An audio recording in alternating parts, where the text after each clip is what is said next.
Good afternoon, everyone. Thank you very much for joining us for another edition in our Crisis to Resilience series here at Canada 2020. Today we're talking infrastructure and getting the spend right. There's a tremendous amount of opportunity in the infrastructure portfolio right now and responding to this moment, and we've got a really amazing program lined up for you today. Before I jump into things here, I just wanted to quickly give a word of thanks to some of our partners who make the work that we do possible. These are our sustaining partners. They help us, they've helped us actually install a really virtually resilient program this year, and I want to give thanks to them. In terms of today, like I said, I'm moving pretty quickly here because we've got a really jam-packed program. First at 1:15 here today, we are very pleased actually to be featuring a conversation between the Honourable Catherine McKenna, the Minister of Infrastructure and Communities, and Jason Bordoff, the Professor of Professional Practice in International and Public Affairs at Columbia University. And then following that, we will have a response panel moderated by Helena Gaspard, a friend of our organization.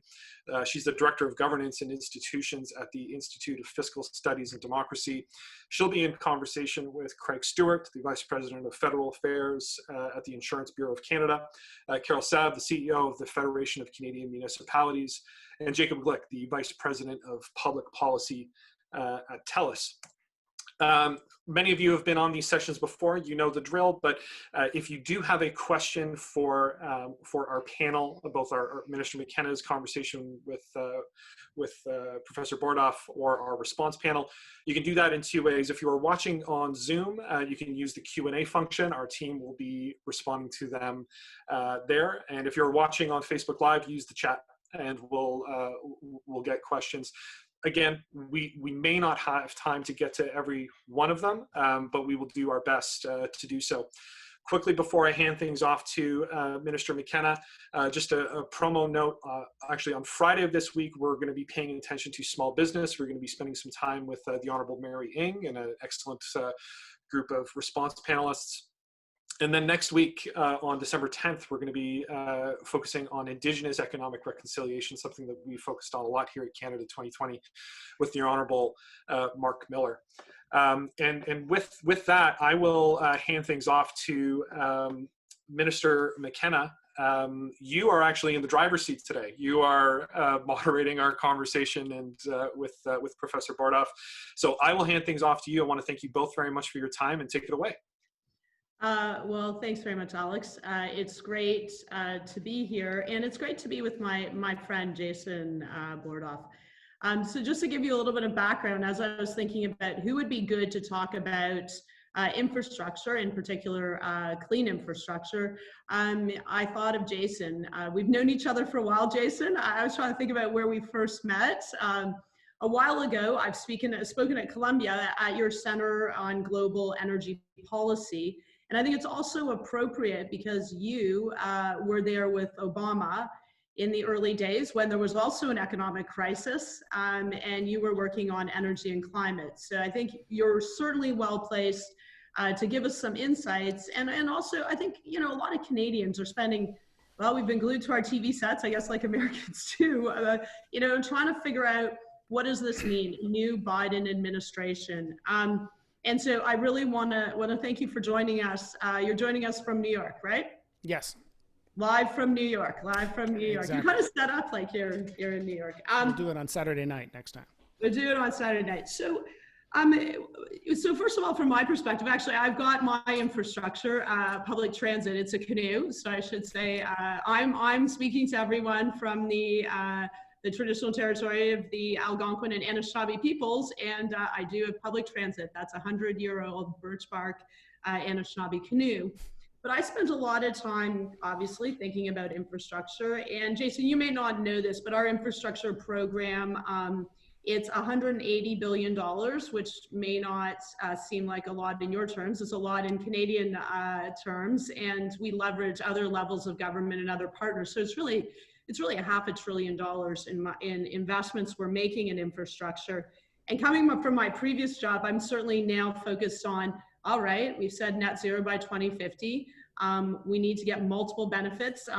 As I say, I'm a mom. We need to get out of every dollar, we need to get triple benefits, climate, jobs. Of course, we're in a pandemic. That's critically important. And we need to think about inclusivity, which I think is quite aligned with what you guys have been doing. And we just had the fall economic statement. That's a big event here in Canada. Our first female finance minister talked about the importance of creating jobs, about the importance of infrastructure. And we made a couple announcements kind of as a prelude to our stimulus and new climate plan. But we talked about things like investments in trees, investments in electric vehicle charging, also new things like border carbon adjustments, looking at that, a green bond and a sustainable finance task force. So we're thinking about this also from an economic perspective. But let's go to the US. So it was kind of a long few years. I'm happy to see a lot of the folks that I worked with, from John Kerry to Brian Deese. I understand he's going to go and head the National Economic Council. The folks are back because we had to spend a lot of time working with governors and with businesses and with cities who did step up on climate. But I look at this platform. Biden said a $2 trillion sustainable infrastructure, clean and inclusive energy program. What is this all about? What's your understanding of what they're trying to do with this infrastructure program? Yeah, it's great to be with you, Minister, and thanks for the invitation and for the leadership and work on climate with, as you said, many of my colleagues in the second Obama term after I had left after serving in the first term. So I think it is, let me set a broad framework for how to think about the incoming Biden administration and what it means for climate change. And then we can go into some of the specifics and details about what's possible, particularly if we have a divided Congress, which seems more likely than not definite. We'll see. We have a Georgia runoff election in the Senate, as you may know. The first thing to say is the urgency. If you look at the transition website, go to it if you haven't seen it, and the viewers. There's a button in the upper right corner called Priorities with a drop-down menu with only 4 things, and one of them is climate change.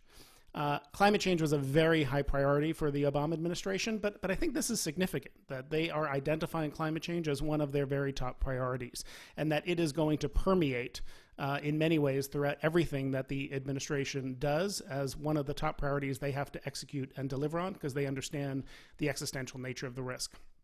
Second is that priority intersects with the other 3 priorities in that drop-down menu, which are the pandemic, economic recovery, and racial justice, the sort of historical reckoning with racial injustice that we're going through in this country now. And you see that when you look at the climate plans. If you click through in that drop-down menu to climate change, you'll see a set of ambitious proposals, all of them very much framed around domestic economic recovery and job creation in infrastructure, in transportation, and retrofitting buildings, and a host of other things. So, President-elect Biden will take office with an economy in a deep hole, unemployment somewhere around 8%, billions of people struggling to pay their bills and mortgages coming out of the economic impacts of the pandemic. That is going to be top of the agenda to figure out how to get the pandemic under control and bring the economy back. And the lens through which one would view strong climate action will be through what helps to spur economic recovery. And we'll come to a minute, one of the first tools at their disposal will hopefully be a stimulus package that I think can do a lot to help spur clean energy. The last point I want to make, because I think we'll come to this maybe later on, is I thought it was significant, and I presume intentional, that someone you worked with, Secretary John Kerry, that President-elect Biden announced his climate envoy, not as part of his environmental team, but as part of his national security team. I think that is significant, and I think it represents an understanding that climate change is a critical environmental issue, but it's also a critical foreign policy and national security issue. And we will rejoin Paris on day 1, but that's just step 1. And there's a set of things that need to go way beyond that to integrate climate more deeply into all aspects of foreign policy, international economics, the trade agenda, and everything else, which will affect how one thinks about investments in infrastructure, not just at home, but around the world. Well, so I must say I'm really heartened, and it is great that everyone is thinking about climate in a different way, because I always found it strange. It would be like, siloed. It's actually a cross-cutting everything issue. And certainly when we talk about infrastructure, every dollar we spend, either, as I say to folks, it either makes us more resilient or less resilient. It either increases emissions or reduces emissions. It's a little bit binary, so we should be thinking about it in that way, but also very much on jobs, which I think is key. And this is exactly, I think, how we are thinking about this here. So I think there's huge alignment with the Biden, the incoming Biden administration. But so like everyone here, I know more about the Electoral College than I thought ever. I know about states, I know about certain counties. It's amazing. So what's going to happen? I think we're trying to figure out, okay, we'll see what happens. There's a couple Senate races, but the machinations of US politics. What does this mean in the current context with the House being where it is, with the Senate? Can he get it? How hard is it to get an agenda through? You were in the White House. How hard will it be to do internationally? Of course, bilaterally, we're thinking about that too, and then multilaterally. Yeah, well, look, everything is hard, particularly when you have a divided government. It's even harder, but there's a lot that I think one can do. And so, as I said earlier, we have the two runoff elections in the state of Georgia. We'll see how they go. I think it's more likely than not that Republicans will maintain a narrow majority in the Senate, and that means Mitch McConnell will be the majority leader, and we'll see what approach he takes. He took an approach under Obama that was really not cooperative, I think, in trying to bring things to the floor and build bipartisan consensus to get big legislation done. And the Democrats lost some seats in the House and so have a narrower majority there. And there's a lot of heterogeneity within the party, more to the left and more moderates. So you can't lose too many Democrats even in the House. The way I think about what the agenda might look like might be in three broad buckets. One is what can be done with Congress and needs congressional action. The second is what can be done with existing executive authority in the domestic context. And then the third is what can be done with, when you're more constrained with Congress, you look to what you can do with existing authority. And one of those authorities is the conduct of foreign policy. And we can talk about what I think can be done with foreign policy because it can be quite a powerful tool to drive climate action. With Congress, even with a divided Congress, divided Senate, as I said, there still needs to be support for the U.S. economy. We are in a deep economic hole, and with a reeling economy, I think both sides will need to come together. There'll be debate over how big a recovery package should be, over what it should go toward, how much relief for the states, for example. But I think there'll be a meaningful continued investment, fiscal stimulus investment in the economy, and that provides an opportunity to invest, particularly when the cost of government borrowing is so low, when real interest rates are negative in real terms. Now is the time to make investments that pay dividends in the future by investing in smart and strategic ways, including in infrastructure and in clean energy. So I think support for renewable energy, incentives to prevent the early retirement of nuclear power. We don't want to dig the hole deeper in terms of zero carbon nuclear power, investment in other forms of low carbon infrastructure and rail and transit. I think all of those will be things that will be high priorities to invest in. The idea being that, President-elect Biden takes office with some similarity to the situation with which President Obama took office a decade ago, coming out of the Great Recession. And one of the things we did in the stimulus package then, the Recovery Act, was large investments in clean energy, which helped, not by themselves, but played a meaningful role in bringing why solar costs are 90% cheaper today, battery costs are 85% cheaper today. You make investments to drive those costs down. Doing that today through investments in the kinds of infrastructure I just talked about, and also in new technologies and innovation. And I think there's an innovation agenda that can also attract support on both sides of the aisle we can talk about. And then I'll just, on existing authority, there is a lot that can be done there. The Clean Air Act gives the federal government not just the authority, but the responsibility to regulate greenhouse gas emissions in the power sector, in cars and in trucks. You'll see stricter regulations on, say, methane emissions from oil and gas production, and then other tools like the power of government procurement, such a large purchaser to drive clean energy and drive down costs through scale. The Federal Energy Regulatory Commission is kind of a sleeper, small, obscure agency, but quite important, actually. With a Democratic majority, it can do a lot.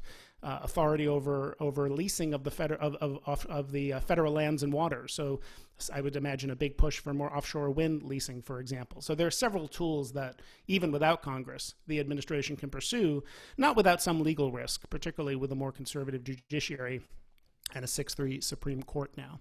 And then again, the conduct of foreign policy, we can come to that if you want down the road.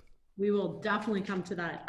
So actually, I think it's interesting because the things, and we'll come probably to this too later, but a lot of the things that we were working bilaterally on methane, vehicle emission standards, these are things that I think are going to come back, as you've said, because the Environmental Protection Agency, you have the responsibility at the federal level. I certainly remember fondly Gina McCarthy. She's hilarious, from Boston. We worked very closely together. We've been waiting, just so you know, on our light duty vehicle regs because we need them to be aligned. There's a supply chain competitiveness issue. So I think that probably that is a positive thing from our vantage point. And methane, we've been moving on methane, so and clean fuels. So these are all areas that it sounds like you'll be able to get some progress on from a regulatory perspective. So maybe let's just talk to the stimulus a little bit. So I was speaking, I was trying to get lessons learned from what you guys, you worked on the recovery.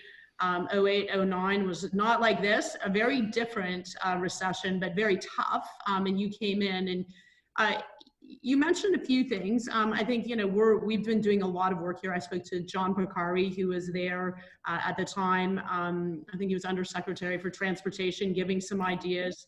And what are the opportunities? I mean, we're thinking about this obviously too. We've made some down payments, but our growth agenda, we're going to be launching.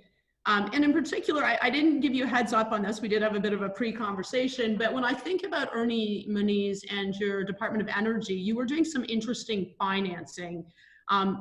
We have a Canada Infrastructure Bank that's under my purview. It's a little bit different, but it's intended to use innovative financing to spur the private sector, and they've come out with their growth plan. Lots of focus on clean energy, clean infrastructure. Do you expect anything like that? Because you guys were being quite innovative then. And what are the things and infrastructure spends that you think would be smart? And I know you guys, as your institute, have been thinking about these things. Yeah, look, I think there's a huge amount that one can do and that makes sense to do. I mean, I think about it as this like Venn diagram. There's a circle of how you spend money in the way that is best to rebuild the economy, provide fiscal stimulus, and get people back to work. And then there's a circle of how do you spend money in a way that really helps to promote decarbonization faster. And what we want is the overlap between those two things. And there's actually a lot. There is a good amount of overlap between those two things. So that's what we should be thinking about, among obviously other priorities. We need to get fiscal stimulus money into the hands of states and small businesses and people struggling to pay the bills. As I said, there are some similarities, but some important differences with the situation today versus 12, 11 years ago. In 2009, things were trending actually worse. Now they're trending a little bit better. 2009 started with a crisis in the financial system. Here, the economy was relatively healthy. We intentionally put it on pause to cope with the pandemic and put in place lockdowns. So, and there's more room for fiscal maneuvering now. And my former colleague, Jason Furman, who was the chairman of the Council of Economic Advisors, advisor to Obama, wrote a good piece in Foreign Affairs recently about this. Because of that, because the cost of government borrowing is so low and negative in real terms, now's the time to think about the investments that really help to promote economic activity and job growth, but also paying long-term economic dividends. And so there I would think about building retrofits and energy efficiency and EV charging and long-distance transmission, transit, rail, infrastructure for low-carbon fuels. And I think a lot of these things, there can be cooperation with Canada on around carbon capture and hydrogen infrastructure projects, maritime infrastructure to help figure out longer-term strategies to move in a lower carbon direction in ports, or maybe with fuels like ammonia down the road.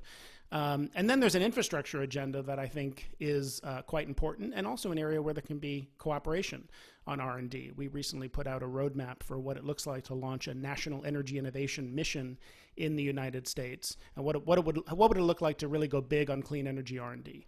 Because we know what some of the solutions look like to deep decarbonization, creating net zero carbon electricity with a lot more renewables, batteries, maybe some gas with CCS and other ways to firm up the grid, nuclear power.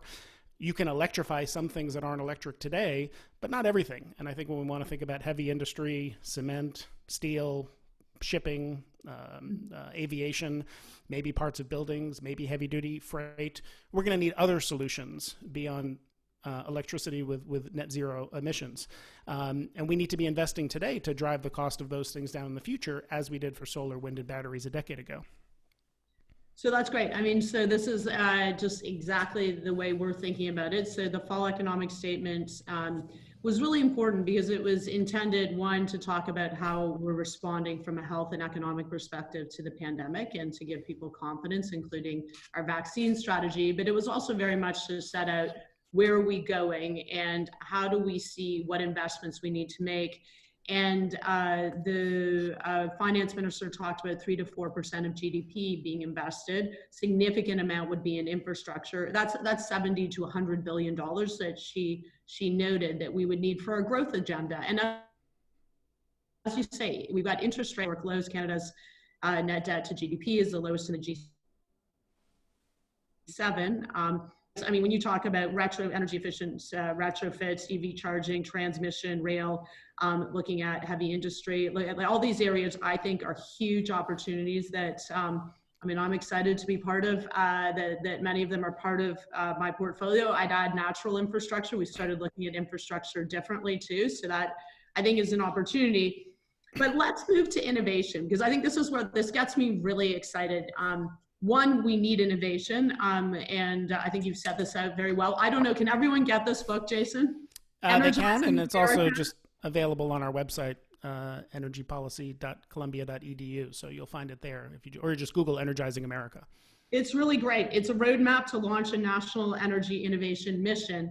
And I remember mission innovation. I mean, it's still around, but I think it was a bit more of it's Bill Gates' initiative, but also working with governments, and the price of admission was doubling your investment in clean innovation. Canada joined, but I think there's huge opportunities. And I think what's great, like I just am such a bit of a policy nerd. I look here at this chart, which people can't read, but it's like, what are the technology pillars that we need?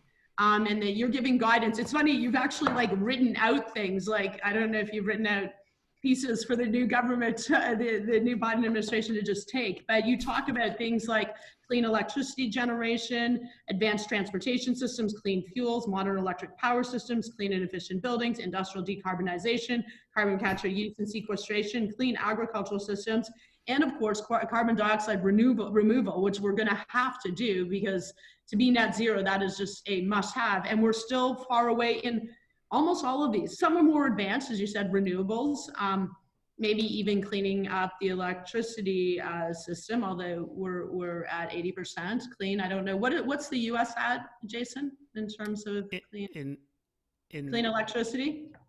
Like, you guys like 60 or something? It's not that high yet. 20% nuclear. I mean, you know what I'm doing this? This is for all the Canadians. So go pitch Americans on clean electricity from Canada because we have a lot. We can help you. But maybe talk about the innovation agenda and get people excited. And where are the areas that you think are real opportunities, including maybe for Canada and the US to partner? Yeah, I think there are a lot of opportunities there, and I appreciate the shout out for the Energizing America report. I'm really proud. And I must say it because it was Varun. You didn't even send it to me. So Varun Sivaram, who is extremely brilliant, he was in touch and sent me a copy. So shout out to Varun. Yeah, no, and I was going to give a shout out to him and also to his co-authors. So David Sandalo and Julio Friedman and some partners at another think tank we did this with. So they deserve the credit. It's a great project. And the idea was, we identified about a year and a half ago, what would be an important research question we could undertake that we saw a policy window opening a bit down the road. And if we could do the work in advance, policymakers would be ready to pick up on, hopefully, when the research was ready, and where there was a policy need. And by that, I mean, we thought there would be an opportunity to go big on energy innovation. That is an area where historically there has been bipartisan support, particularly when you cast a wide net on the technologies you're talking about, not just renewables and batteries, but advanced nuclear, carbon capture, for example. But the question is, how do you do it? It's easy to spend more government money, as you know, but it's hard to sometimes spend it really well. So if you want to invest a lot more in energy and R&D and innovation, how should you do it? What are you invested in? What technologies? What sectors? Basic research, the national labs, universities, demonstration, deployment, tax credits, loan guarantees. So that was our question we gave ourselves. And that report is an attempt to answer it. And I think what it shows is how broad the need is, all the different tools. I won't go into all the details about how we suggest deploying this, but I think it also highlights why this is such an important area to focus on. The International Energy Agency did a great study recently, and in their analysis, in a net zero 2050 world, a net zero 2050 scenario, half of the cumulative emission reductions between now and 2050 come from technologies that are not yet commercially available. So there is a huge amount of focus, as there should be and has been, on scaling up renewables, solar and wind, deploying electric vehicles. These are all enormously important. Battery technology to balance intermittency in the grid.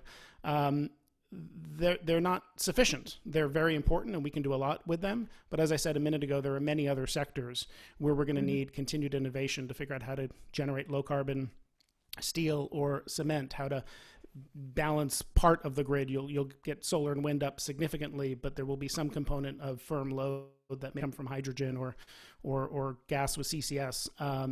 Think about advanced nuclear technology. Think about the role green and blue hydrogen can play. So we can electrify some of that. We can't electrify all of it. And for those hard to abate sectors, that's where we need to think about new technologies. And they're not new. I mean, we know how to do that. It's just expensive today. We need continued technological innovation and demonstration and deployment to drive down costs. And I think this is an area that is ripe, not just for increased investment, but for collaboration, because different countries bring different skills to bear. And I think there's enormous opportunities there that will then lead to commercial opportunities for firms to build new companies, to invest at home and abroad in these new, rapidly growing clean energy sectors. Well, I get very excited about the innovation agenda. I mean, there's some technology we need to scale, price needs to come down, and there's like new innovations. So for all the young people out there, we need you. We need you to, of course, be in the streets, but we also need you to be in the labs finding solutions as well. So let's talk, and we will take a few questions. So I think we've got till 2 o'clock, and then I have to go to question period, sadly. I'd rather do question period probably here. But so think about your questions. But let's talk about now, I want to go to maybe the international agenda. So let's start very quickly on the big international, and of course we're just self-interested. So then come to Canada, and I do have like what we did. So everyone can Google US-Canada Joint Statement on Climate, Energy, and Arctic Leadership from 2016, March 2016. That was like early days for us. I remember just being in awe, going to the White House. We'd negotiated a deal, which was amazing in climate, energy, Arctic. So I think that there's opportunities from there, but maybe very quickly, like you said, day one, Paris Agreement, woohoo. Canada, I had to go and literally pitch Europe and China to create a Minister on Climate Action to replace the US to keep momentum going while you guys were a bit on hold, although states and cities and businesses really stepped up. You're back. So what's going to happen on the international front? Yeah, no, I really appreciate the question, because I do think it's an area where there's enormous opportunity to do more. And as I said, that's an area where there's significant authority over the conduct of foreign policy. So re-enter the Paris Agreement, and having someone of Secretary Kerry's stature as the climate envoy is just an enormous demonstration of the importance that I think the administration places on climate diplomacy and interaction with countries around the world. because again, 85% of emissions come from outside the U.S., and we have to work with countries around the world to elevate ambition. I think that will be a major area of focus, not just re-entering Paris, but how do we think about collectively raising ambition so we can go into the next round of UN meetings in Glasgow roughly a year from now with a really strong and ambitious set of targets consistent with where we need to get to. I think you need to couple that with an increased focus on implementation strategies. It's great it is necessary and important to have higher ambition a year from now in Glasgow, but we should recognize that many countries are already falling short of the Paris commitments that they made. So ambition is important, but we need to focus on a strategy of financial and technical assistance to help countries make sure that we have strategies to achieve these targets.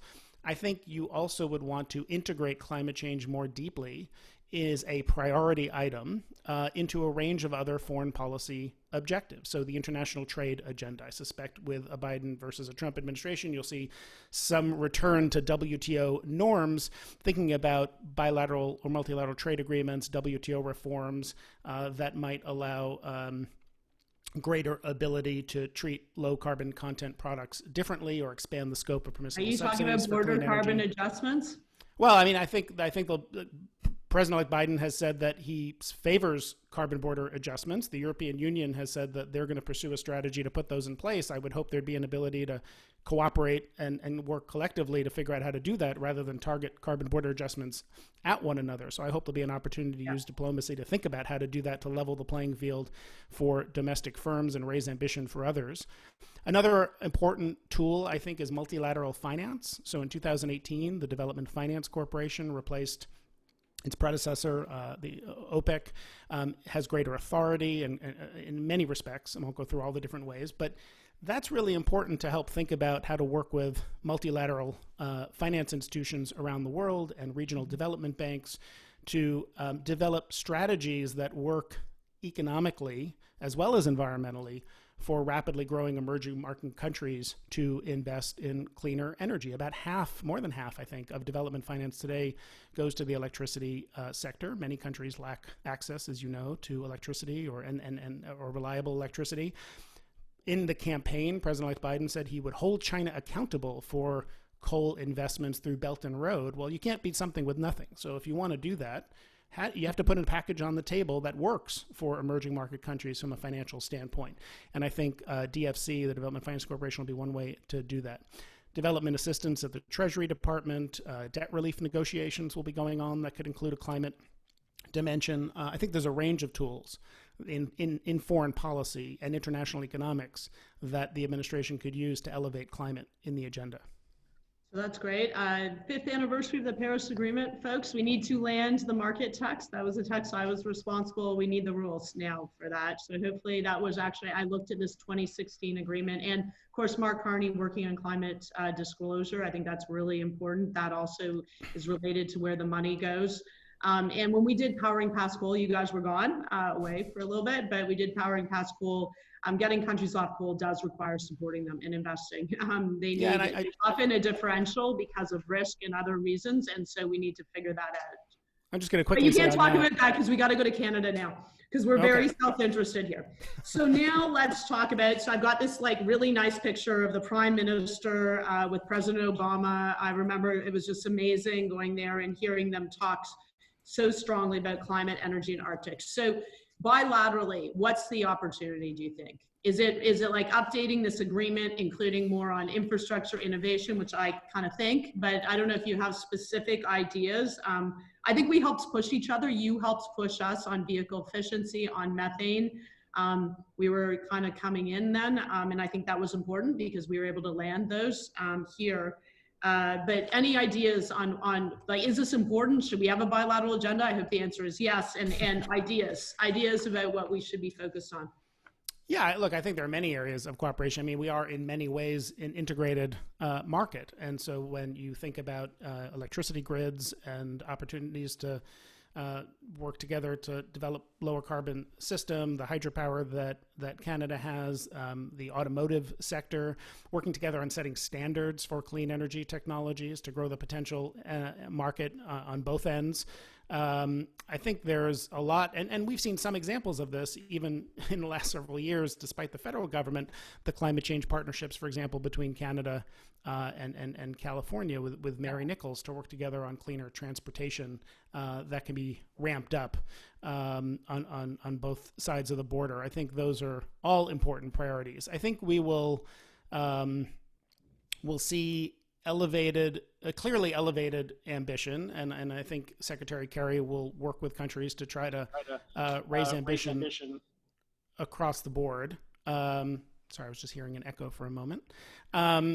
Anyway, I think there are, and returning to and building on the, as you said a moment ago, the items that were in the 2016 agreement. I wasn't there at the time, but on methane, on the Arctic, on fuel economy, on research and development, all of these are incredibly important priorities still, and there's a lot more that can be done to work together to elevate ambition. And we should remember how necessary that is, just to put it all in context. When I say sort of Secretary Kerry, helping countries work together to set their sights higher, we're nowhere close to being on track for numbers like 1.5 and 2 degrees Celsius.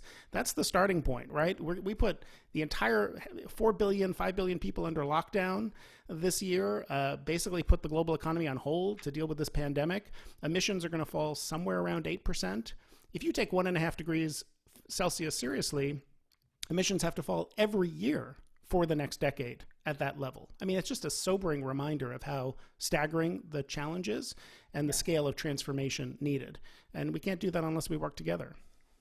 Well, I can't tell you that I have talked to some folks in the U.S. and like the level of ambition, it's just really great and really focus on being practical. I think like certainly you talked about, I've already said it, but I mean, look, we have clean electricity. You guys, I think, have said you want to be fully 100% clean by 2035. Is that right?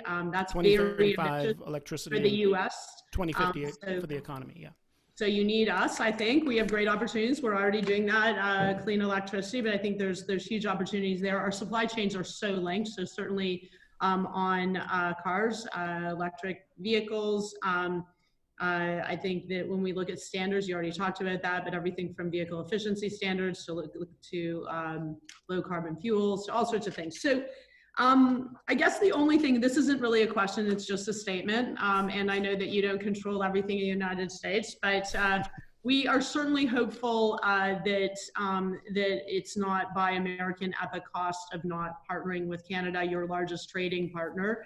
I think we have an integrated market, and we're certainly hopeful. That is always a worry. We, Democrats, we don't get to, well, some people get to vote, Canadians get to vote in US elections because they're Americans, but we work with whomever is there. We were able to land NAFTA, but a renegotiated NAFTA. But we certainly hope that you remember that we're your partners, and that we want to make sure that we have the opportunity to find solutions together. So now I've given us not very much time. We've got 6 minutes, so I don't know if we're doing like speed dating questions or something. But maybe Alex, do you have any questions from anyone? I do. I think we've got time probably for 2. So our first question, and Minister McKenna, maybe you can take this first and then we can go to Jason. The question is, the transition to a low carbon and climate resilient economy will require significant investment in clean infrastructure, as you've both talked about today. Yep. Public funds alone cannot meet such a level of investment. So how do we mobilize private capital to assist with this significant investment? So Minister McKenna, take that first. So I think that's a critically important question, because even internationally, there's a lot of focus. We need a pathway to $100 billion. I'm like, gosh, we need trillions. We need trillions if we're going to do it. I don't even know how many trillions.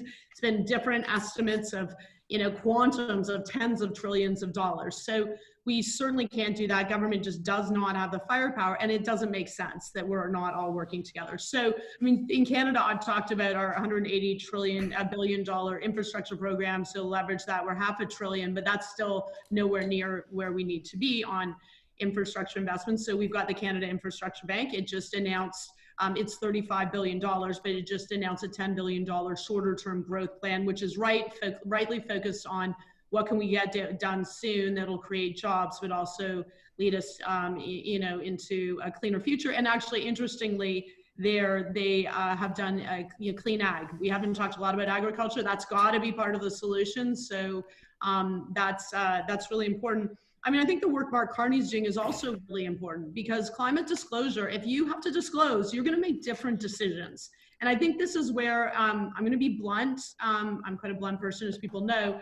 I think that the business community, some of them have been amazing and some of them have not caught up with risk.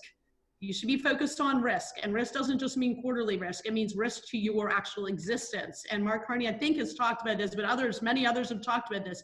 If you don't have a plan for climate change, you may be out of business. Because if you're making investments, there will be likely stranded assets. There will be stranded assets, and we're going to have to, people need to be making decisions based on the science. We talk about evidence-based decision making. Everyone needs to make that. And businesses owe that to their shareholders. So that's how I see it. But I actually feel relatively positive. I mean, you've seen, managers you've seen BlackRock, you've seen others really talk about this and push this, but we need to see a lot more. And there's still investments in coal. Investing in coal makes no sense, but that's still happening. So we have to, really be pushing that. But then once it happens, I think, things can happen very quickly. We've seen the costs of, we talked about solar, the cost of solar going down at an exponential rate. The same with battery storage. So I think there's a huge opportunity, and that's where the money is. And people will go where there are investment opportunities. But Jason is probably more knowledgeable. So I talked way too much. You should go, Jason. No, I think you've covered the answer really well, and what you said about coal is important. Not only, there's a lot of focus on not investing in new coal. I don't think there's enough focus sometimes on the fact that if we never built another new coal plant, but just run the existing fleet to the end of its normal economic life, we would blow through our Paris climate goals. Yep. And so thinking about strategies that help countries think about existing infrastructure is going to be really important as well. Look, I mean, on how to drive, you're right. We are not going to government spend our way out of the climate challenge, because whatever amount of money you might think the government can put to work is dwarfed by the amount of private capital that's out there, and we need that to shift where it's going and come off the sidelines.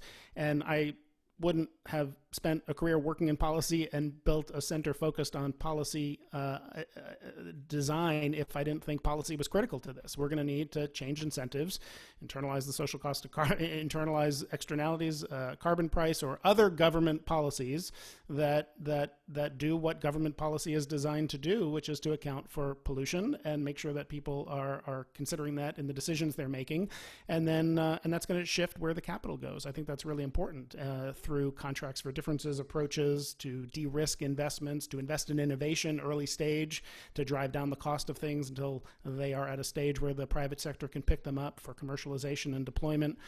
Policy is critical to this.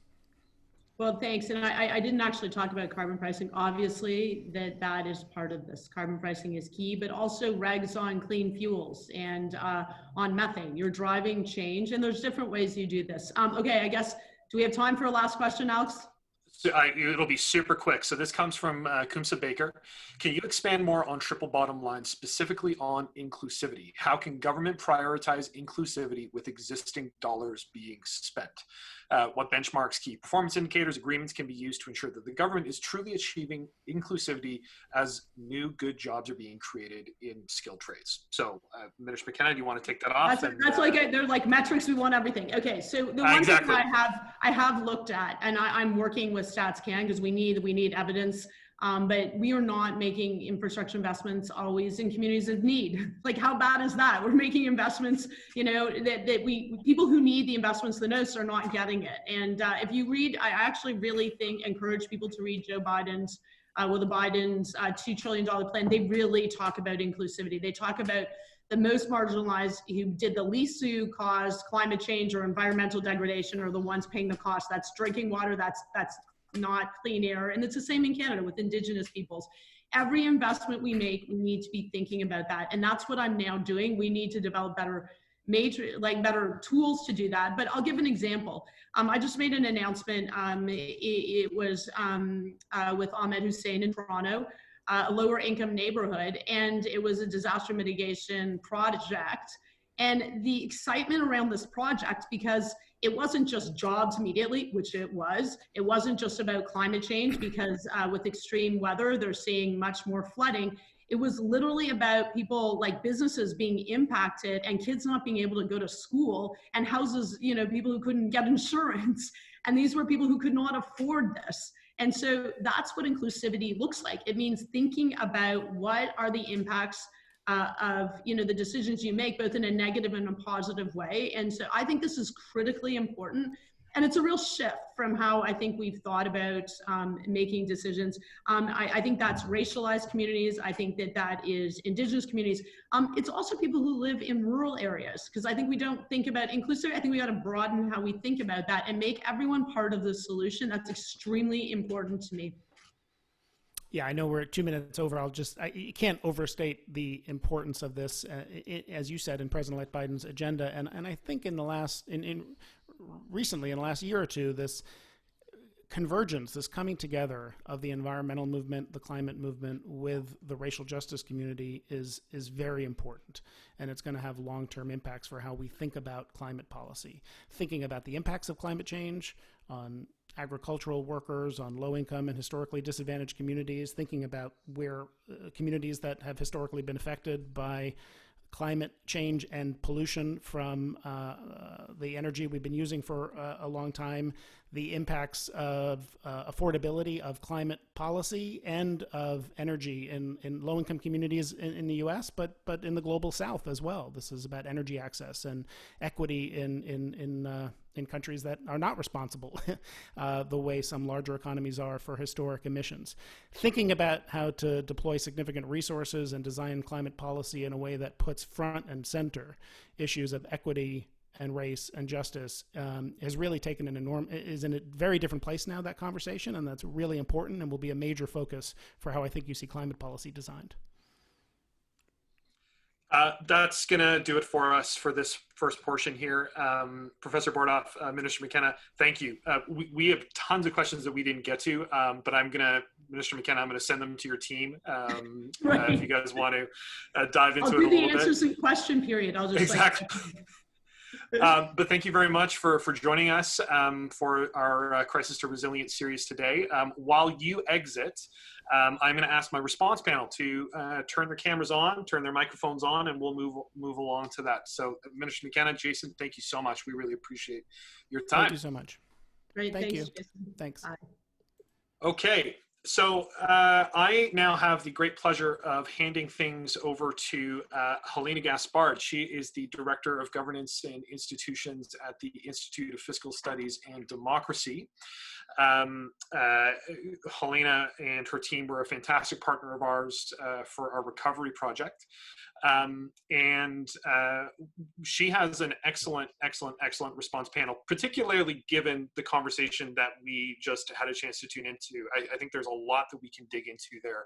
I see Craig nodding. I know there was a lot in there that we can get to.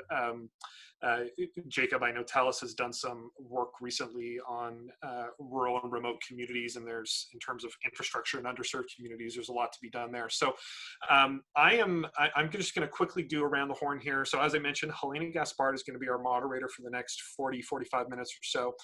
Craig Stewart, he is the Vice President of Federal Affairs at the Insurance Bureau of Canada. Carole Saab is the CEO of the Federation of Canadian Municipalities. And Jacob Glick is the Vice President of Public Policy at Telus. Hello to you all. I'm going to stay on. I'm going to work with our chat to keep the questions going. And Helena, I'll hand it over to you. Wonderful. Thank you very much, Alex. And it's always a pleasure to collaborate with our friends at Canada 2020. As Alex said, this is really a fantastic panel with a great set of perspectives that I think will help us to unpack a lot of the operational considerations when it comes to infrastructure, what it means to actually get the infrastructure spend right, and certainly beyond exclusively economic returns or employment. We have the opportunities in this panel to talk about inclusivity, sustainability, about measuring, tracking, and really how to get the most out of these infrastructure investments. So given our time, let's get right into it. As Alex mentioned, we just heard from the Minister and from Professor Bordoff at Columbia. They had a lot to say, about the importance of having infrastructure investments do double, triple duty, but also of aligning infrastructure investments, not just for the short term, not just for an immediate return, but ensuring that it's set up from a much longer term perspective, both from the perspectives of hard infrastructure, roads, rail, but also soft infrastructure, even getting into R&D. And so, Carole, I was hoping you would kick us off, and what can you say about the current context? So in the discussion today, I thought each of our panelists will take a minute or two, help us understand the current context, and in the Canadian context, more specifically, feel free to react to the fiscal and economic statement that was just released yesterday. So Carole, over to you for a few starting words on what we think cities need, what cities are saying at this particular time. Hey, thank you very much, Helena. And I'll also start by thanking Canada 2020 for having me and FCM's perspective at this panel today. And I'll also just begin by acknowledging that I'm coming to you from Ottawa, which is the traditional and unceded territory of the Algonquin Anishinaabe people. Well, listen, I think that was a great conversation that we just saw, and it really highlighted some real thematics that are resonant for us in the Canadian context. I'll start by the urgency piece of this and move on very quickly to how the scale of transformation and the scale of the challenge and the opportunity as well, and our need to match our ambition to that scale going forward as well. And then of course you saw a thematic there as well, incredibly resonant for us, to really center a recovery effort both on a response and continued work on the climate file, but also from an equity and inclusion perspective. And that is really front and center for cities and communities across the country right now. We've been on the front lines of the pandemic, working flat out to keep Canadians safe. In Monday's fall economic statement, we really saw some encouraging signals on what's to come in the recovery plan for municipalities. You heard Minister McKenna reference some of those as well as some welcome immediate investment to support vulnerable Canadians, including those experiencing homelessness. And I'll just point out in particular the additional funding of close to $300 million for the Reaching Home strategy, which is a proven community-based way to support Canadians with no home of their own. I want to sort of make two premise points, and I know that we'll have an opportunity to get into the details of the Canadian context and the infrastructure spend going forward. I feel like I'd be remiss if I didn't start and really early insert into the conversation here that our municipal ability to really advance a recovery, to really help drive a green and inclusive recovery is going to hinge on our financial viability. And we saw that in the first wave of the pandemic, municipalities were pushed to the brink of a financial crisis. The government responded through the Safe Restart agreements. The federal government transferred to the provinces a pile of money to help in this regard, and it really did stem the bleeding. The challenge is it's time limited.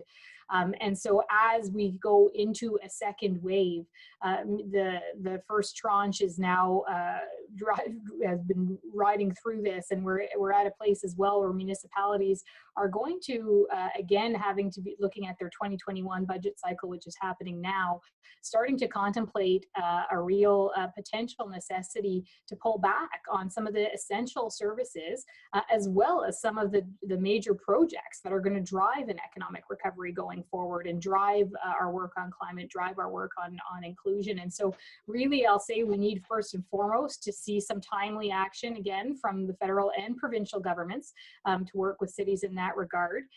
The other piece I'll say is really a highlight on the green recovery here. You know, the minister spoke at length about this, and the government through the economic statement really opened the door to driving a green sustainable recovery, and municipalities are core to that. Including both the infrastructure and transit and natural infrastructure, and also including on some of the important natural infrastructure commitments, including the planting 2 billion trees going forward. And so we really, you know, I think cities cities and communities are keen to see that as a priority, see that as a reason to be optimistic. And so we're really looking for some next steps on public transit, on continuing to help electrify the transit systems going forward, and then some additional work together and partnership on tackling the climate challenge, including action on mitigation, on local solutions to achieve net zero. At the tail end of that last panel, I'll wrap here, Helena, was, we heard about the importance of an energy transition. And I'll just say that this is certainly an active dialogue with cities and communities, and folks are really on board with wanting to get there.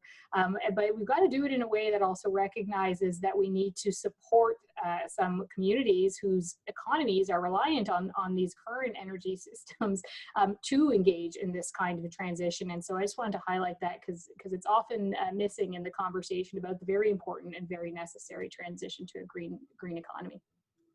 Thanks for those starting premises there, Carole. I think we'll have a lot to dig into when we talk about spending priorities next. Craig, building on those points of urgency and scale that Carole opened with, can you tell us what the current context is like when it comes to issues like resiliency and nature-based solutions and infrastructure? Yeah, sure. Thanks, Helena. Yeah, and it's a pleasure to be here again. Thanks to Canada 2020. We, being with the insurance industry, a lot of people think 2020 obviously has been a terrible year, but it's been a terrible decade on the insurance front, mostly because of property losses driven by escalating climate events like wildfires and floods. And after this pandemic, we're going to have more wildfires and floods. We're just going to have more and more. And so one of the things we've been thinking about is, governments on their own, municipal governments are cash strapped, are going to be cash strapped coming out of the pandemic. Governments can't do this alone. Ideally, we would be bringing private sector capital to play to address these solutions, to making Canada more resilient, to be, investing in resilient infrastructure. But we've actually got a key barrier to that. If we want to leverage the Canada Infrastructure Bank to invest in resilient infrastructure, we need to figure out how to make those investments generate revenue.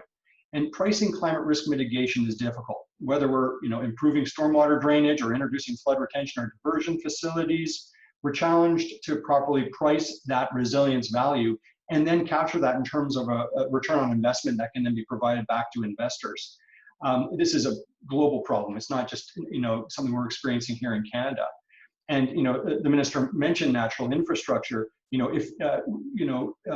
Wetlands, sand dunes, in the U.S., mangroves, saltwater marshes, these do have an intrinsic value when it comes to resilience, but we're also challenged to quantify what that resilience is. Part of it's a data problem. The way flood models used by insurers to underwrite risk aren't refined enough to capture those infrastructure upgrades when they occur. But another factor is, clearly how to make those resilience investments pay. How to then translate cost avoidance into some sort of paying vehicle. Now, the Biden plan actually commits to working with insurers to address some of this. So they want to lower property insurance. They want to make sure that they're going to all of these climate resilient investments that they're going to make and that they're committing to, that they are going to see benefits in terms of lower property insurance premiums for homeowners and communities. And what they're looking at is to expand a program that it's called the community rating system that they have that's basically that FEMA uses. And what it does is it does a calculation of the resilient upgrade that's made through such investments and provides a value on a community by community basis. We have nothing like that in Canada. We don't have a community rating system. So watching as they've made a commitment to expand upon it, improve upon it. We should be watching that closely. We should be taking a look at it, look what the Biden administration does with it, and figure out how can we transfer that innovation to the Canadian context. Thanks.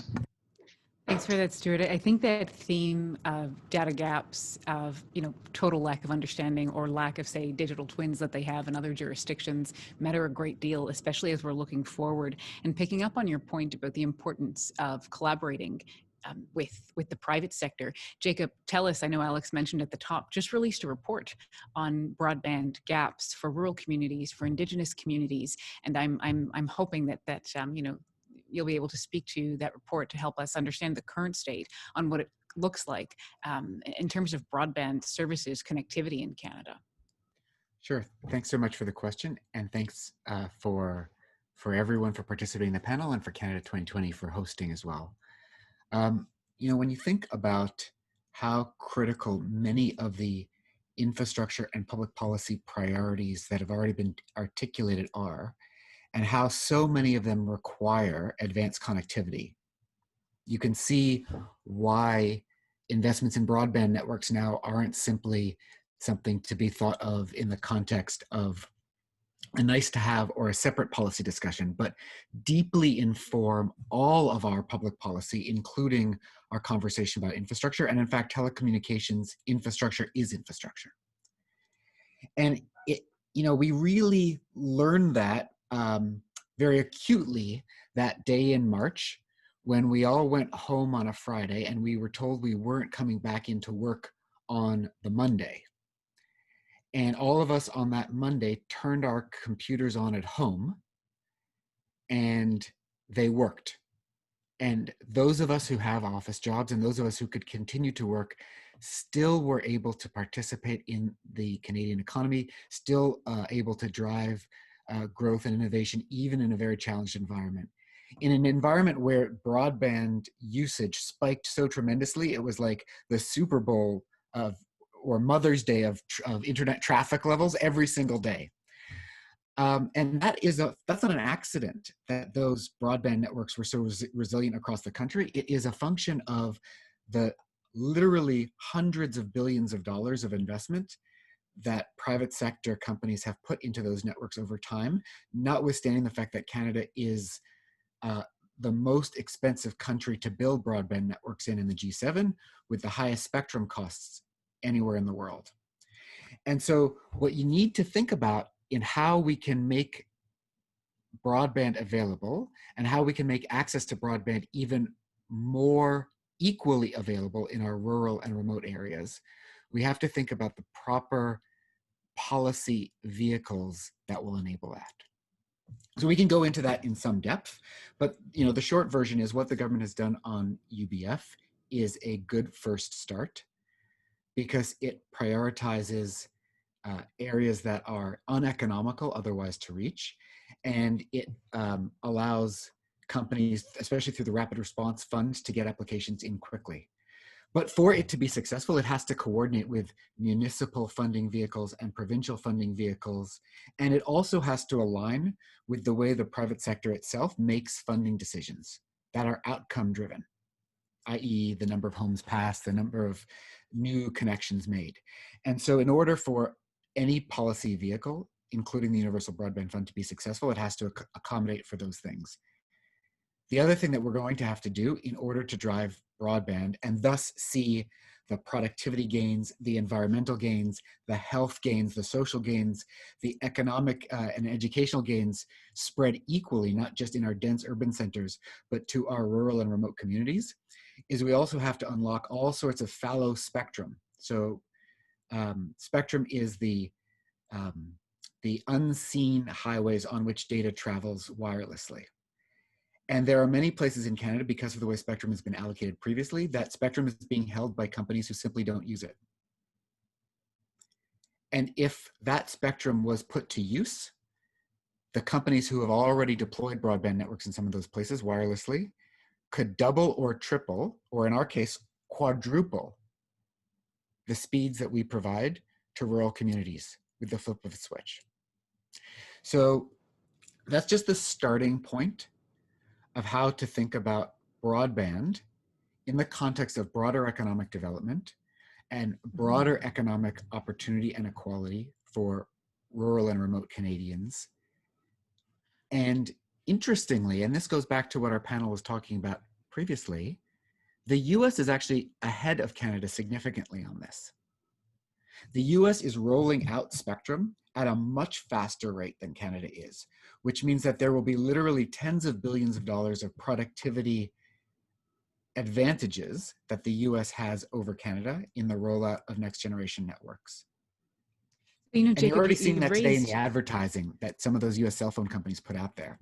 So these are some of the conversation that we need to think about, going to Carole's point about the policy vehicles that are required in thinking about how to enable equal access to formative infrastructure?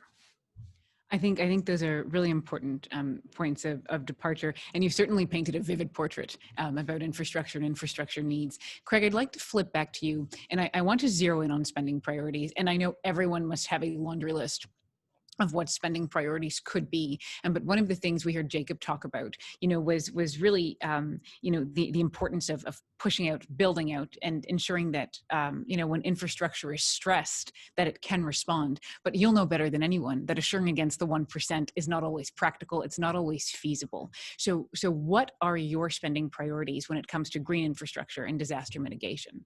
How do we connect those dots? Yeah, thanks, Helena. And this is an easy one, and I'm going to reference Dr. Gordon McBean's question in the Q's and A's, where he talks about the importance of investing in resilient infrastructure. So look, the Honorable Chrystia Freeland, as Minister of Finance, just tabled her first fall economic statement this week, and unfortunately there was a glaring omission. I know it probably pained Minister McKenna too, for a government that's committed to building back better, and that was the Disaster Mitigation and Adaptation Fund. So that was a $2 billion fund that was announced back in 2017, wildly successful, single greatest funder of resilient infrastructure in this country. The case example that Minister McKenna talked about with Minister Hussein, about came from that fund, that announcement that was made this past week. And it's overcommitted, it's totally overcommitted, and it's overcommitted because it creates thousands and thousands of jobs while investing in infrastructure that makes Canadians and their communities more resilient. Now, Minister Freeland did signal that $100 billion will flow to drive post-pandemic economic recovery. And if there was one big single thing that the government could invest in, it is to make the DMAF part of that recovery. So an expanded DMAF, a much more ambitious sized DMAF, Disaster Mitigation and Adaptation Fund, should be announced in the upcoming federal budget. In fact, we fully expect that it will be. And the threshold of that fund, speaking to the minister's point, at the same time, it needs to be reduced. So it's set at $20 million. So only the big cities can play in it right now for the most part. Set way too high. Should be lowered. We're talking about inclusivity. Should be lowered to $1 million max, so that those smaller, more vulnerable communities across the country can play, can access it. And its eligibility needs to also be shifted so that it can accommodate nature-based investments, which have tremendous return on investment value, as I think we're all learning. So that would be my plug as far as one single thing that would be on our wish list. No, that sounds great. And the focus on actually bringing it down to the ground. Oftentimes whether they're municipalities, organizations, whatever they may be, they tend to know, right, what's needed, what's best. So that's certainly well heard, making sure that it's accessible on that front. Jacob, if you had a priority that you wanted funded, soft infrastructure, network infrastructure, tech infrastructure, tell us about that. I actually think that the key is not what money the government is putting in, but rather the policy vehicles that the government puts around in order to properly incent the right priorities from the private sector. So we heard it previously in the panel before us that the private sector ultimately is going to mobilize much more capital than the government will, even in these times. And so, yes, the government is important and an important partner, especially in bridging the gap on certain kinds of rural and remote broadband investments, but actually prioritizing rural and remote investments through capital cost allowance so that rural and remote areas get 5G networks as fast or faster than urban centers is just as smart, if not smarter policy in terms of changing incentives. Use it or lose it spectrum rules so that companies can't sit on spectrum depriving rural Canadians of the benefits of high-speed broadband is much more important for getting fast internet to Canadians today. So these kinds of very simple policy priorities or policy vehicles can actually change private sector priorities in a way that government spending initiatives might not be able to do. I think that's an excellent point, Jacob. Couldn't agree more on the question of incentives and actually setting up the incentives so that the rest of the actors in the system can respond however they best see fit. Carole, over to you on, and I'm sure that identifying a spending priority must be really tough when we're talking about cities. But if you can, just to help round out the conversation, talk to us a bit about hard infrastructure, what we traditionally think of as hard infrastructure. Sure. Thanks, Helena. And it is hard when it comes to cities to focus on one area specifically, though my fellow panelists are helping me because I agree both on the disaster mitigation and adaptation fund, as well as the need to be ambitious about rural broadband access. So I can leave those as covered, and I'll focus where you asked me to here on the hard infrastructure aspects. 2 weeks ago at FCM, we launched our plan for an inclusive green recovery, and some of our key recommendations really are obviously focused in this infrastructure space. There's perhaps no better example of our ability to drive progress on key national goals than through our involvement on infrastructure if we're deliberate about it. It's of course a proven stimulus strategy, but it's more than that. It's always been more than about concrete or rebar. It's about getting people moving to work and school. It's about enabling people to access and enjoy nature. It's about keeping people healthy, safe, active, connected. And as we're seeing it really laid bare here, it's about equity and access and inclusivity. COVID is really highlighting the longstanding inequities and the disproportionate impacts on Indigenous, Black, and racialized Canadians, and on people experiencing homelessness and mental illness. And so maybe I'll start there because it is one of our key infrastructure focuses. It really is in the area of housing and helping prevent the flow into homelessness, helping families live in inadequate families who are living in inadequate or overcrowded housing is really one of the biggest steps that governments can collectively take to reduce inequality in our cities and communities. We have 27,000 that we know of, and so the number is bigger, Canadians that are estimated to be chronically homeless, and 35,000 estimated to be homeless on any given night. And so earlier in the fall, we made a strong push for federal support for municipalities and community housing providers to take opportunities presented by the sales of motels, apartment blocks, to convert them into deeply affordable and supportive housing.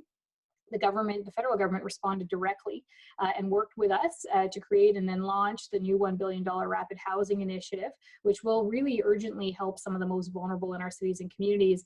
And so one of our biggest asks really is to urgently scale up these kinds of investments and toward our shared goal of ending chronic homelessness, and to make housing more affordable for Canadians overall. Beyond housing, we can also use infrastructure to foster a more inclusive recovery by investing in social and community infrastructure, so senior centers, rec centers, libraries, and we're working with our partners in other governments and across the board really to scale up the work that we're doing this. The other area really is, again, in the area of climate space. We're really aligned with the federal government on the need to build back in a greener and more sustainable way. Cities and communities influence half of all emissions in Canada.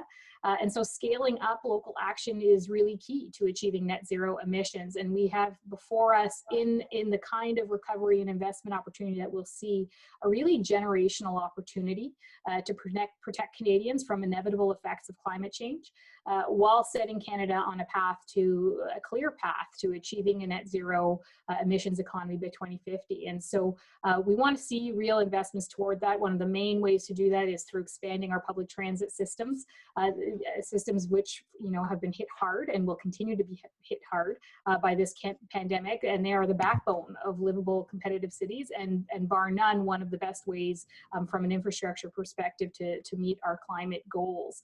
And we know, we heard in the previous panel, the triple bottom line piece is we know that for every $1 billion we invest in transit, we generate up to $3 billion in economic growth. And so really looking to the federal government to launch that promised permanent transit fund to accelerate the adoption of zero emission transit vehicles across Canada, and go forward from there. And I know you asked me to focus on hard infrastructure, but I can't not leave this point unsaid that hard infrastructure is necessary But for this to really move the markers we're talking about, so too are the necessary social supports, so that our communities can really then be built and designed in ways that are inclusive, not only focused on the privileged, but rather on principles that create vibrancy, quality of life for everyone. And so really necessary to bring that part of the equation into our thinking and forward thinking on hard infrastructure as well. Thanks for that, Carole. I think it really puts into perspective that practical element of infrastructure, right? In some ways, you almost feel it, like you know if there's a housing shortage, you know when trains are on time. And I think that idea of almost individual measurement, right, or individual perception helps to launch us into this next theme that I was hoping we could get to about how you actually know when infrastructure investments are successful. And before, Jacob, I ask you to speak to us about success and service levels and in terms of broadband access, I will kindly remind all of our participants, all of our guests to submit your questions through the Q&A function, so we can do our best, depending on timing, to get to some of those. Jacob, over to you. Sure, thanks very much. When you think about the way that government is measuring success in infrastructure, what I would encourage government to do in this context is to think about it through the lens that the same private sector companies that they're asking to partner with or that are investing in these areas are themselves thinking about it. And when we Telus think about the investments, the transformational investments we're making in broadband all across the country, we're really thinking about only a few business outcomes. We're thinking about the speed that we can deliver and the quality of network that we can deliver. And those are the things that over time we have consistently delivered on. If you look at Telus, has been ranked as literally the world's fastest mobile network. And when we're delivering wired networks, when we're building those networks, we're building them when we're building in rural Quebec or rural Alberta and BC, we're building fiber that gives people the same speeds as downtown Seoul or downtown Vancouver or downtown Paris, right? So number one, we're thinking about, in our case, the speed, the quality. Number two is the number of homes passed, or the number of residences connected and businesses connected. So we want to maximize, for our dollars spent, the number of businesses that we can connect. When you think about the way that many federal programs have been structured previously, they're structured on how many miles of cable did you lay and how many DSLAMs did you install? That's a technical term. Anyway, how many technical widgets did you put in, right? And that's how they're structuring their application process. That's how they're structuring their guides. That's how they're structuring their measurements and their reimbursements. And all of that is not how we plan and structure our business. And it's not how, I don't think any private sector entity does. We're structuring our business based on a return on invested capital. And that is only derived from the number of businesses that we connect at the fastest speeds possible. And so I would encourage government to have a very simple measurement of success that is derived from a private sector mode of thinking in that context. I think that's a very well heard point, right? Actually flipping the entire model on its head and actually being worried about the result, the outcome versus the inputs that are going into the system. Because certainly, from the consumer side of things, when we're in, fly-in only communities in Quebec, firsthand, I'm the first person to say, seeing, the bars pop up on my phone mean a great deal. And I can only imagine from a service perspective what that means too. I'll just say that there are communities in rural Quebec that we have connected that are only accessible via boat or snowmobile or helicopter. I've been there, yes. And they now have service that is faster than most major metropolitan centers in the US. Mm-hmm. Yep, talk about outcomes there. That's certainly helpful. Carole, zeroing in again on cities, can you tell us, who's demonstrating success? And I would really love to have you highlight a few city examples if you can, but places that are working well and that are measuring in such an effective way. Carole, you're muted. Of course, I had to be the one, this panel. There we go. Thanks for that, Helaina. And I'll just say that,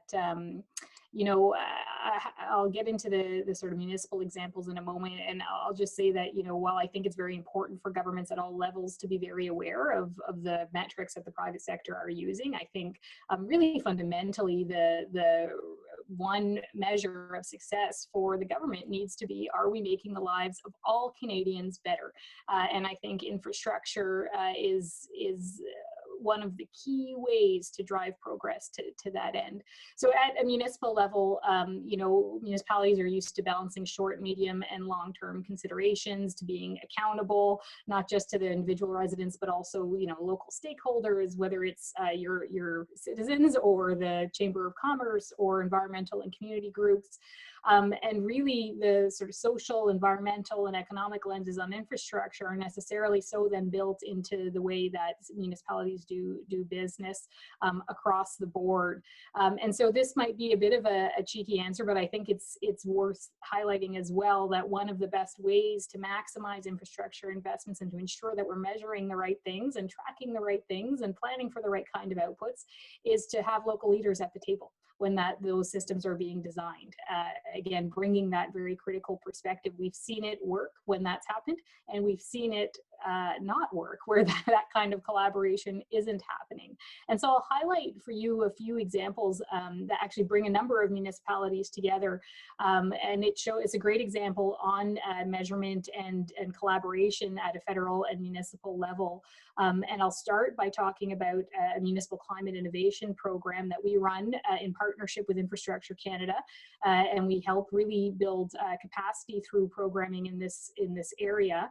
It's invested over $50 million to support climate action, which includes, you know, 300 municipal climate projects, but 900 training events and 900 sessions geared towards exactly this. How are we planning? How are we tracking? How are we measuring? And those kinds of activities and that kind of capacity building really helps municipalities shift the infrastructure planning and reduce GHG emissions and adapt to climate change. A good example of that is the rural municipality of Springfield in Manitoba, which has long been concerned with the security and availability of its groundwater, which it relies on to meet all of its domestic, commercial, and industrial water needs. And with support of this program, the town of Springfield completed a planning exercise to help keep its water system sustainable, clean, and safe for consumption. I mean, that's a very particular example in a rural context, and there are many in the city's context.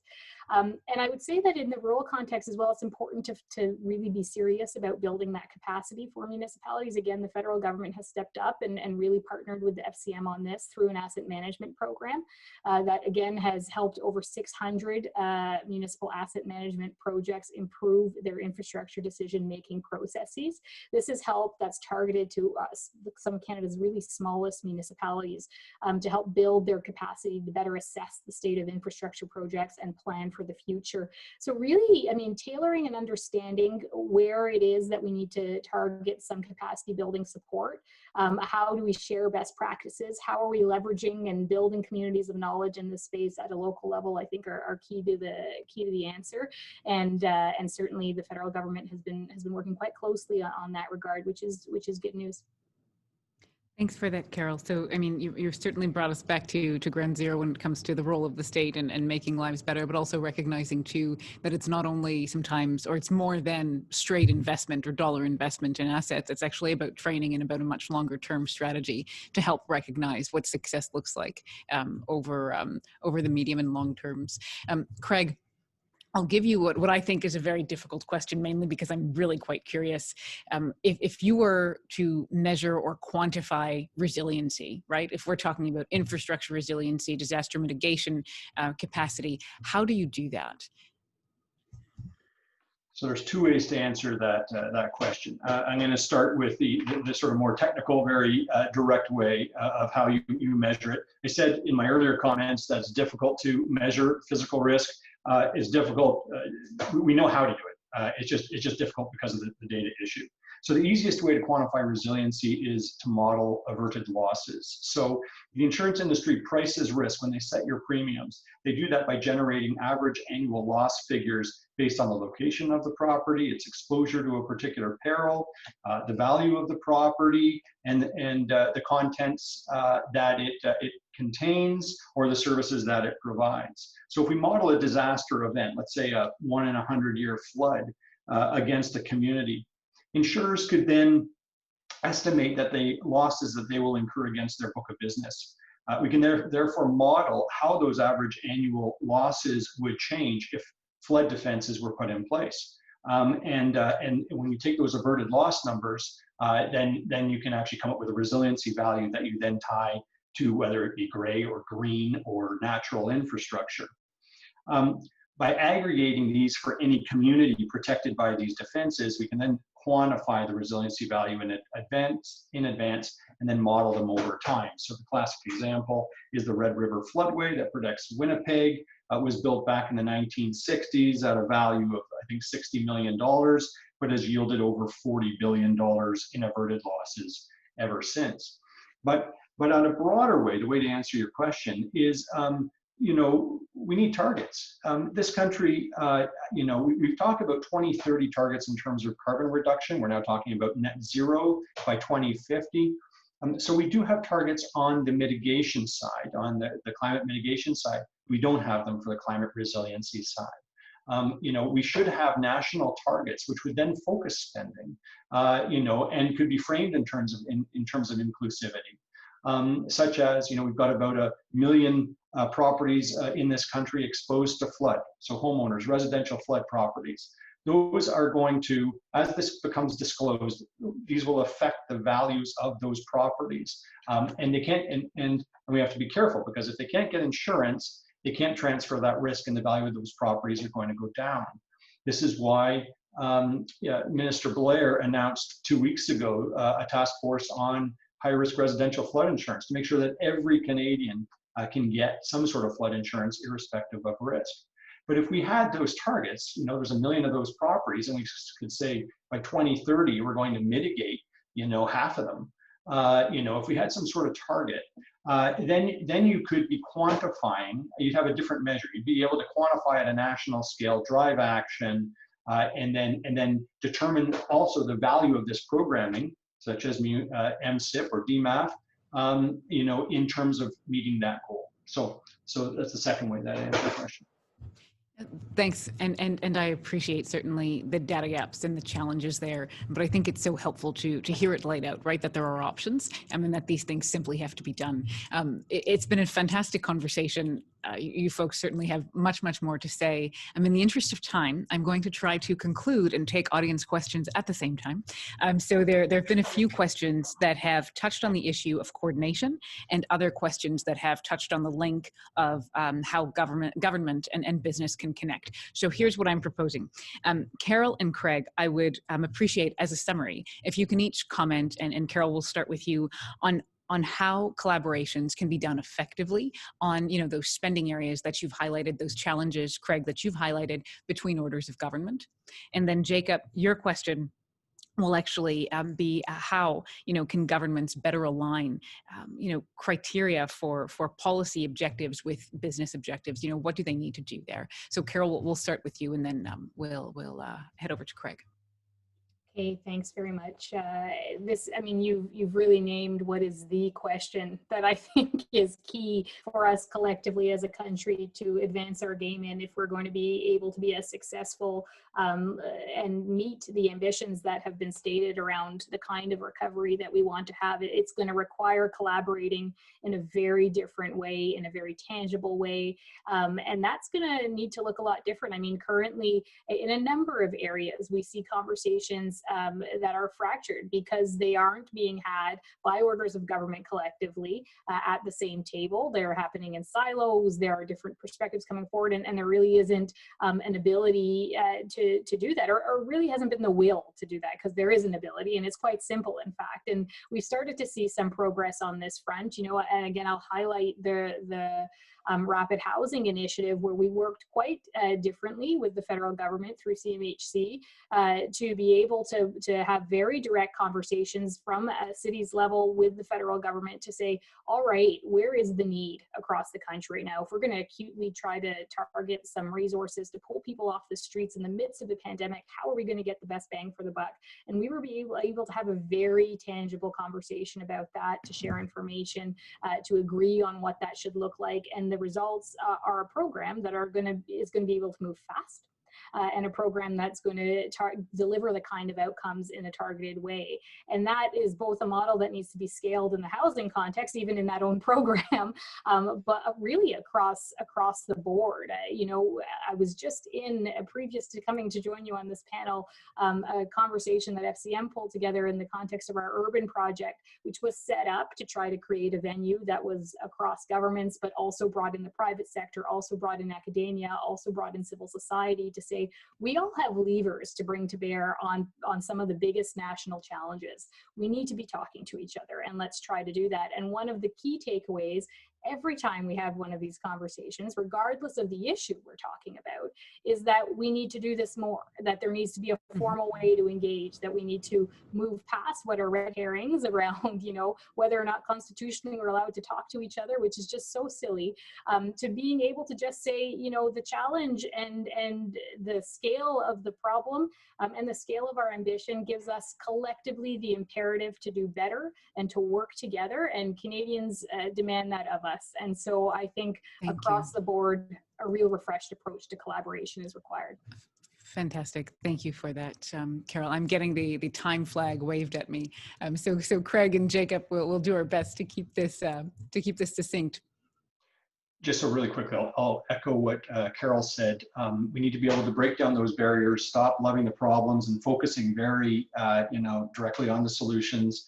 You know, we've got, as an example, we've been working in partnership with municipalities to rebuild trust over the past 3 years around, you know, what happens when they make those infrastructure investments, how are those going to be factored into decisions, modeling of premiums, exactly what we covered today.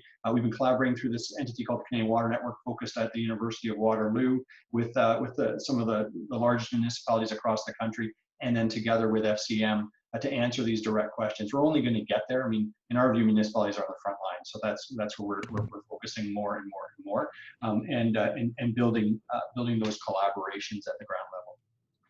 Wonderful. Thank you both. So the importance of breaking down those barriers and making sure that orders are all engaging, and civil society is engaged in some instances as well. Jacob, you get the last response today. Thanks very much. And thanks again for being a terrific moderator for this panel, and for Canada 2020 for hosting us today, and for really thoughtful engagements from my other panelists. You know, thinking about your question was, how can we align government criteria with business objectives? Now, this is a question that could have a master's thesis of itself, and I only have about 90 seconds. So I'll say, you know, the short answer is government needs to think about, in its decision-making, what are some of the unintended consequences of its decisions that can inadvertently stifle or retard the very thing that it is trying to achieve. And so we talked earlier about how government spectrum policy today is inhibiting the ability of companies to invest and deploy broadband in rural and remote communities today, where literally the speeds available to Canadians could be quadrupled if there were use it or lose it criteria on spectrum that was deployed today, much less spectrum that is going to be deployed in the future. So that's a very simple thing that government can do to make sure that it aligns what it's trying to achieve on a public policy basis with how private sector actors are going to react in the market in their behavior. So if they're going to sit on spectrum, as an example, there needs to be policy mechanisms to stop that to the benefit of rural Canadians. Wonderful. And on that note, Jacob, thank you very much. Thank you to our panelists and to our participants. I think it's been a fantastic conversation that's given quite a few reflections on unintended consequences, on the need for meaningful coordination and collaboration, and certainly too for focusing on results or what's in the best interests of Canadians when it comes to getting infrastructure spend right. So with that, thank you to our hosts at Canada 2020, who always put on great conversations, and we look forward to hearing more of these going forward. Have a wonderful afternoon. Thanks, Lynn. Thank you.